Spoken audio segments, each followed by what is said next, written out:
مولانا حسن کو فرمایا مولا علی نے، حسن بیٹے شربت لے کے آؤ، ہمارے گھر میں مہمان آیا ہے۔ دیکھو اسماعیلی مذہب یہ ہے، یہ سچا اسلام ہے، یہ سچا اسلام ہے۔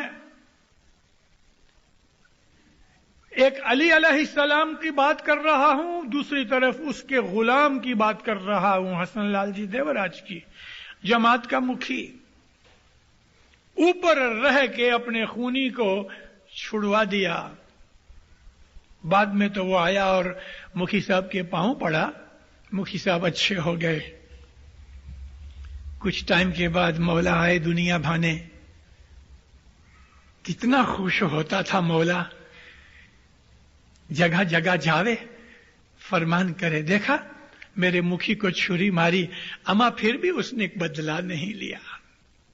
دیکھا ہمارا مکھی، دیکھا اس کو چھری ماری پھر بھی بدلہ نہیں لیا۔ جگہ جگہ کے اوپر اس کو یاد کرے۔ ایک کاٹھیا واڑ کے کوئی مقام میں سے بہت بڑی بزرگ عمر کا نہیں لیکن میڈیم عمر کا آدمی، اس نے کہا مولا میں اب عمر میں بڑا ہو گیا ہوں اور جماعت کے جھگڑے سے تنگ آ گیا ہوں، میرے کو مکت کرو، کسی دوسرے کو مکھی بنا۔ مولا فرمایا تم نے ہمارے مکھی کو دیکھا، حسن لال جی کو دیکھا، اما اس کو چھری ماری، اس نے نہیں کہا کہ خداوند مجھے مکھی پد سے ہٹ جانا ہے، گردن نیچے ڈال دی۔ کتنے آپ کو باتیں سناؤں۔ بمبئی جماعت کے اندر ادھر ایک بوڑھا بمبئی والا بیٹھا ہے، میرا یار ہے، میرا دوست ہے، کدھر دکھتا نہیں، اب یاد چلے گئے شاید، میوا والے کاؤنسل کا ایک ممبر تھا اسماعیل اکا۔ اسماعیل اکا کی اولاد میں سے آج سے 15-20 برس پہلے یوسف علی اکا ہماری اسماعیلیہ ایسوسی ایشن کا پریزیڈنٹ تھا۔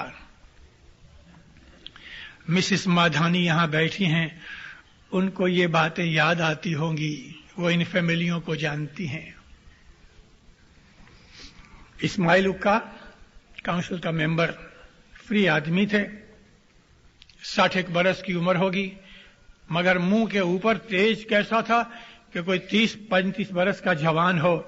چشمہ پہنا ہوا ہے، سنہری ٹوپ، اپنی پگڑی جو ہے وہ پہنی ہوئی ہے، سلک کا لمبا ڈگلا ہے، یعنی وہ زمانے کی ہمارے لیڈروں کی ایسے ڈریس تھے۔ یاد رکھو مومنو، اپنے عہدے کے حساب سے،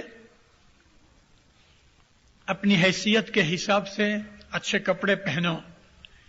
اچھے کپڑے کا یہ مطلب نہیں کہ بہت قیمتی کپڑے، شوبھا ہوئے، اچھے لگو۔ حضرت امام کے ہم مرید ہیں، مجھے 1 مہینہ تقریباً ادھر ہوا، کبھی موقع نہیں آیا، آج موقع آیا تو میں آپ کو کہہ دوں کہ آپ میں سے یہ کوٹ پتلون بغیر کے لوگ کتنے بیٹھے ہیں؟ قمیض اندر ہے، یہ جماعت خانہ ہے، یہ کوئی بنگو ہاؤس نہیں۔ کوٹ پہن کے آؤ، کبھی کام پہ کرتے ہو تو ایک کوٹ یہاں رکھ چھوڑو۔ وہ ٹھیک ہے جو پنجابی ٹائپ کے کپڑے، لمبا کرتا ہے وہ چلے کیونکہ وہ ادب میں آتا ہے، لیکن اندر اوڑیس کے شرٹ اندر ہوئے اور اوپر یہ پاٹلون پہنی ہوئے وہ ٹھیک نہیں۔ مولا کے گھر کا ادب کرو۔ بعض لڑکیوں کے اندر بھی یہ بات جو ہوتی ہے، پتلون پہن کے اگر آنا ہی ہے، پتلون پہننا گناہ نہیں، کوئی منع نہیں، لیکن کافی لمبا کرتا ہونا چاہیے کہ انسان آگے پیچھے سے ڈھک جائے، جس کے اندر شرم اور حیا رہے، بے شرمی اور بے حیائی نظر نہ آوے۔ یہ جو لمبا ڈگلا پتلون اور سنہری پگڑی، آپ کو معلوم ہے یہ ڈریس کس نے بنایا؟ مولانا حسن علی شاہ ماں باپ نے۔ امام حسن علی شاہ جب ہندوستان میں آئے تو انہوں نے ہم کو ایسا ڈریس پہنایا اور بائیوں کے لیے لمبا فراک اور پچھیڑی بنائی. یہ حسن علی شاہ ماں باپ کی بنائی جس کو ہم خوجہ ڈریس کہتے ہیں. اسماعیل اقا علیجہ کا ٹائٹل تھا.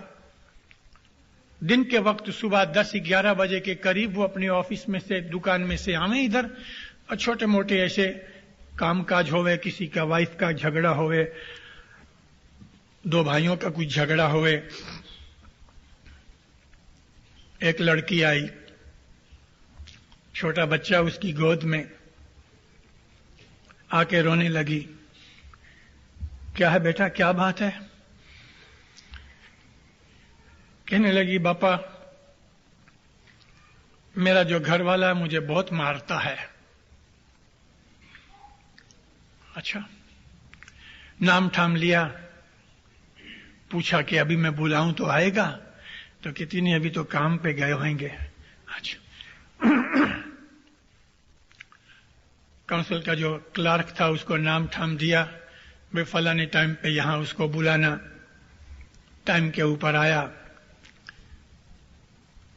تھوڑی بہت پیتا بھی تھا. آیا جبھی کھڑا رہا, اس کو کہا بیٹے آؤ یا علی مدد بیٹھو. بیٹھا. کہتا یہ تیری عورت ہے؟ ہاں. ٹیڑھا آدمی تھا.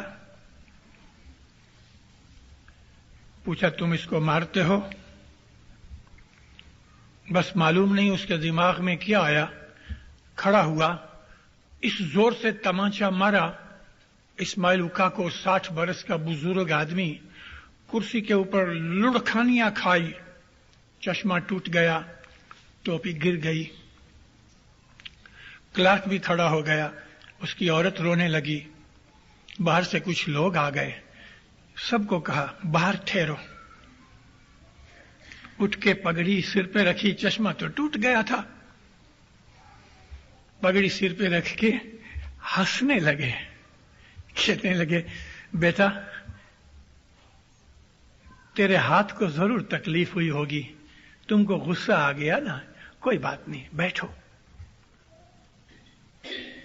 اس نے ایسے زور سے مارا تھا کہ 5 انگلیوں کے نشان پڑ گئے, کان بند ہو گیا.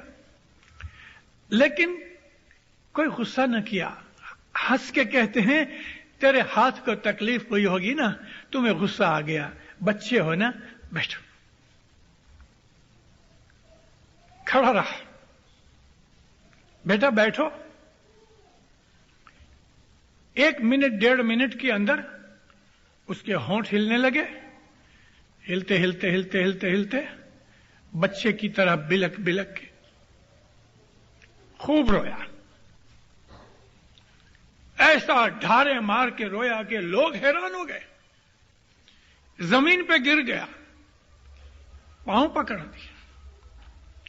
باپا میرے کو مارو. اس کے سر پہ ہاتھ رکھ کے کہتے تم میرے بیٹے ہو, جوان ہو, نادان ہو, ایسا ہوتا ہے, کوئی بات نہیں. نہیں باپا آپ میرے کو مارو. بیٹا اس میں مارنے کی بات کیا ہے؟ تم کو تھوڑا غصہ آ گیا, تم نے ایک تمانچہ مار دیا, اس میں کیا ہوا؟ نہیں باپا مجھے مارو. ہلکا سا ایک تمانچہ مارا. نہیں مجھے بہت مارو, میں اس لائق ہوں, مجھے مار ڈالو. بڑی مشکل سے اس کو ٹھنڈا کیا, کرسی کے اوپر بٹھایا. کہتا دیکھ میں نے تجھے اس لیے بلایا کہ یہ تیری عورت ہے. باپا آپ جو کہو گے مانوں گا. یہ اس کو گھر لے جا, اس کا دھیان رکھ. بلے صاحب. 10-15 منٹ پہلے اس کے مغز میں جن گھسا ہوا تھا, لیکن اسماعیل اقا کی شانتی نے اس کے جن کو بھگا دیا. نہ کوئی گالی نکالی, نہ کوئی غصہ کیا, نہ کچھ کیا. اس آدمی کی زندگی بدل گئی. ہمارا مذہب ایسا مذہب ہے دینداروں کہ اس کے اندر انسان کو جو کرودھ آتا ہے یہ شیطان کا کام ہے, اور پھر وہ کرودھ انسان کے منہ سے گالیوں کی صورت میں نکلتا ہے.